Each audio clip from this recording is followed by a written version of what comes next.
Hey guys, my name is Eric and I'm the founder of Daily Fantasy Nerd. I'm excited to announce that we're partaking in FanDuel's Partners Basketball Championship. And today I'm going to go over the thought process behind my lineup creation for the first slate. So we'll go ahead and get started. So I'm going to first start by sorting by Daily Fantasy Nerd's like count to get a general sense of who Daily Fantasy Nerd users like for today. So these are kind of the top plays that are probably going to be chalk plays for today. And I'm going to see here that generally I like a lot of these players. So it's a good place to start. The other way to kind of get a general sense of today's slate is by sorting by value, which is Daily Fantasy Nerd's fantasy point per dollar estimate, or essentially the bang for buck that you're getting for a player. And so these are really good value plays for the day. And you'll see that oftentimes these value picks are going to be highly liked by the Daily Fantasy Nerd community as well. All right, so I'm going to start by taking a look at the center position because for FanDuel, you only have one center roster spot, and so there's fewer options there, and I usually like to lock in my center first. And looking at this today, I think the three plays I like for today's slate are Drummond, DeAndre Jordan, and Karl Anthony Towns. But based off of our projections, Drummond really takes the cake. He also has the highest like count. He has a really good Vegas matchup. This is Vegas projected points scored. And he has a really good defensive matchup against the 76ers. DeAndre Jordan, if we check his game log, has a really good historical matchup. In fact, we can go down and see that last time he played Denver, he performed really well. And this average takes into consideration DJ's matchups against Denver the last two seasons. So I would like DJ, but given that Drummond is $100 cheaper against a much weaker defense, and he's probably going to be really highly owned so that I could be penalized pretty severely if I don't go with Drummond and he goes off. I think I'm going to go ahead and lock in Drummond for today. Next, I'm going to take a look at power forwards. I think Zach Randolph is a very obvious play for today. He has the highest like count amongst power forwards, very weak Lakers defense, a good Vegas total, and he's been taking a lot more shots lately. We have the field goal attempts for last two and last five, and this correlates with Marc Gasol being injured in the last few games. So someone's got to shoulder the offensive workload, and a lot of that has fallen on Zebo's hands. You can also see that his minutes have really gone up since Gasol got injured. So I'm going to go ahead and lock him in as the top power forward value play for today. After Zach Randolph, there's a number of options.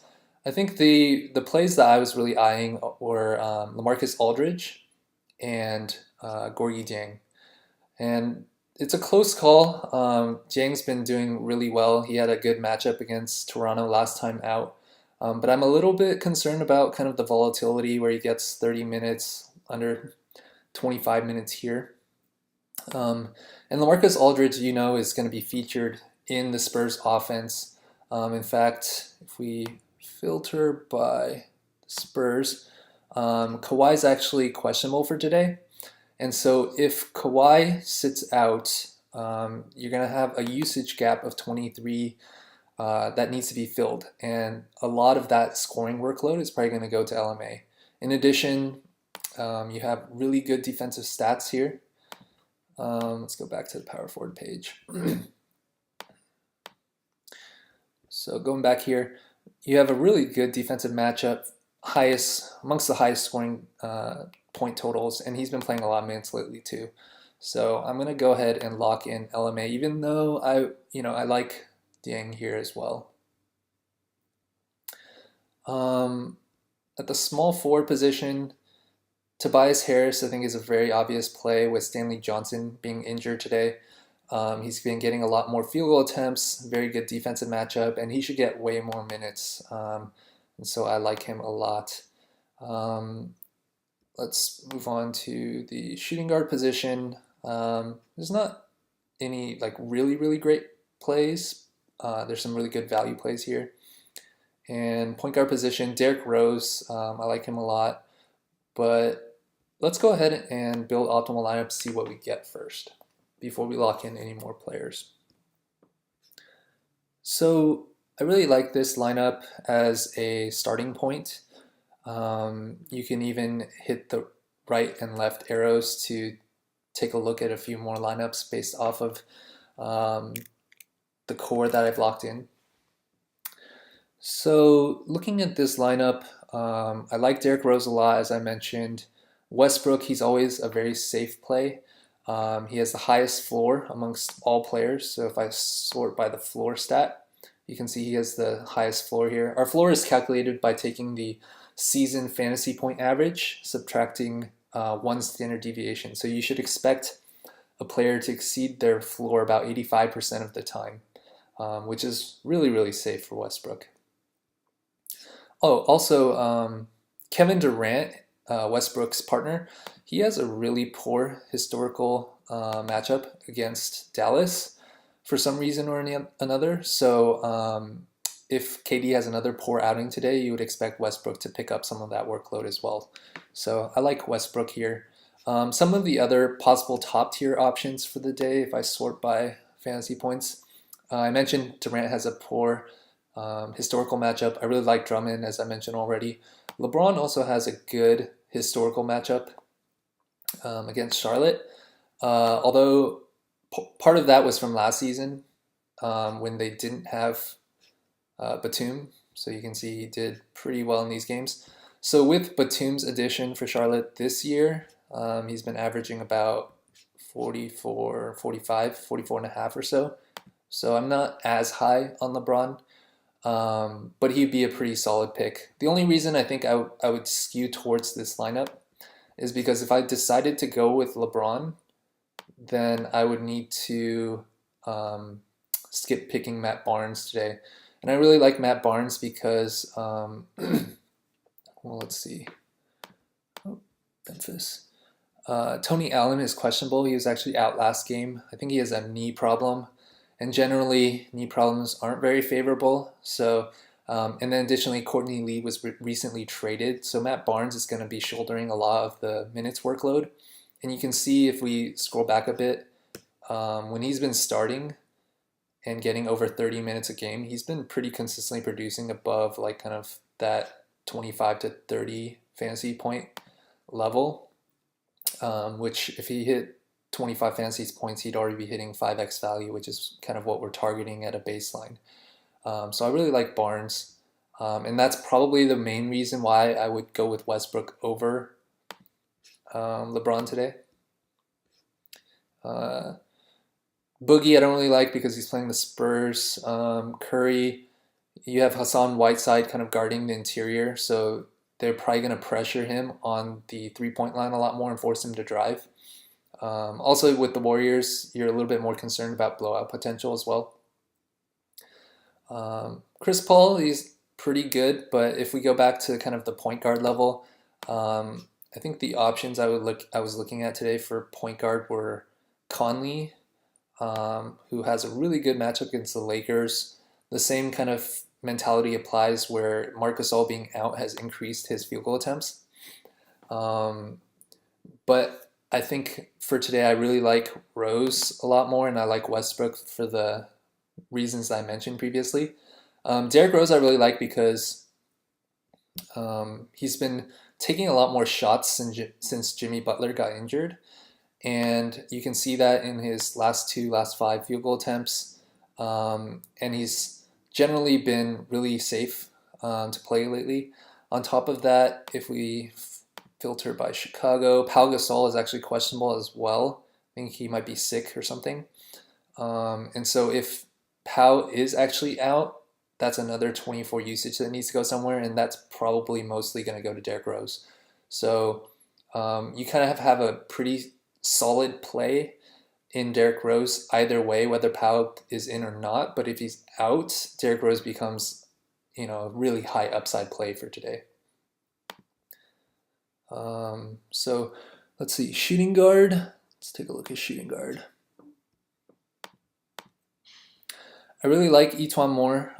He also falls into the category of benefiting from Jimmy Butler being out.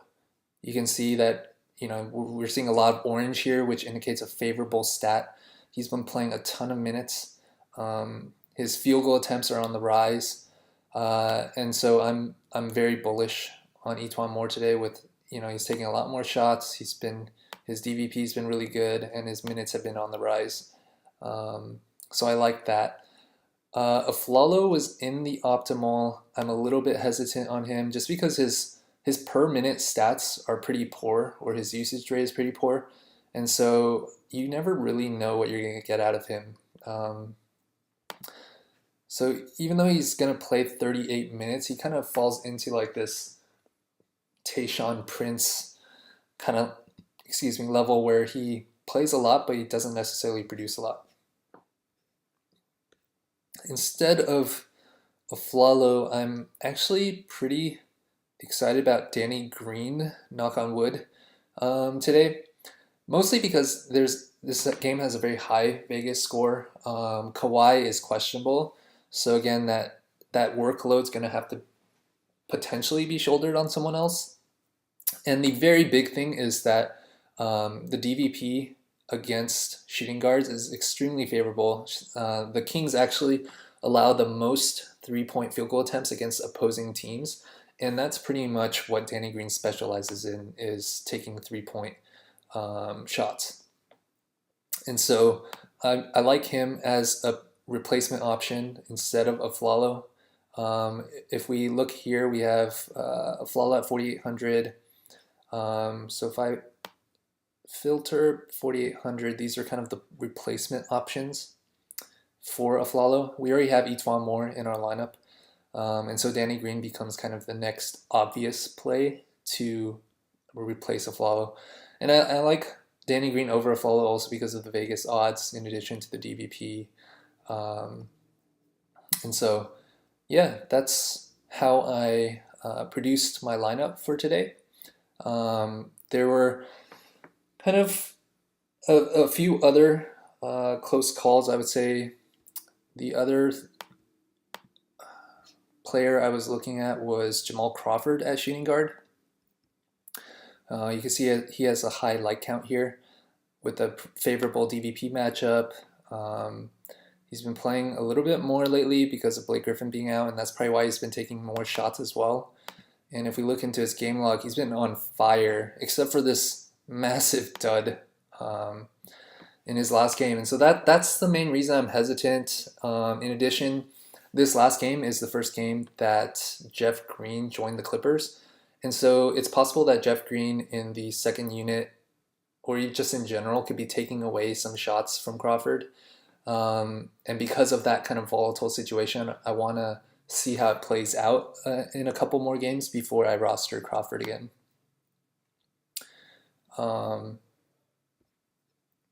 Okay, so that concludes kind of the rationale behind how I produced this lineup for today. And you can follow along in the FanDuel contest to see how we do. And I will be producing these lineup analysis videos every day that we have these slates, which is going to be Wednesday and Thursday for the next 5 weeks. And I hope you found this video instructive. If you haven't had a chance, you can sign up for Daily Fantasy Nerd by clicking Get Started Free on our homepage. Good luck!